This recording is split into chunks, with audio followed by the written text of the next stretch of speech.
Welcome to Low Key PD. In this video, we're going to explore how to undo and redo actions in Google Drawings. So with Google Drawings, there are a lot of moving parts. You can add text boxes, shapes, links, images, all sorts of different things. It's basically one giant drawing pad where you can add pretty much anything that you want.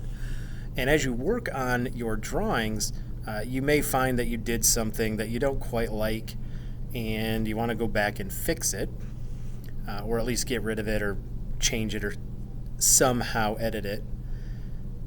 So if you go to your edit menu, at the very top you have two choices, undo and redo. And what that will do is whatever the last action that you took, if you click undo, it will undo that one action. If you undo something and you're like, nah, actually I liked it better the way it was, you can redo, and that's what redo will accomplish. And then there are also little shortcuts up here on this menu. The back arrow is undo, the forward arrow is redo. There are keyboard shortcuts for these. Undo is Control Z, redo is Control Y.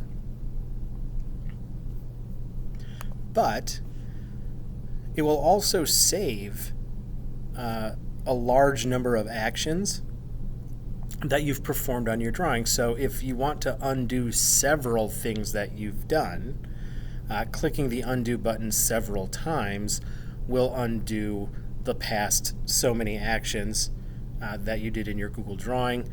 So you can edit your work, go back, revise, all within the Google drawing itself, and there's multiple ways to do that.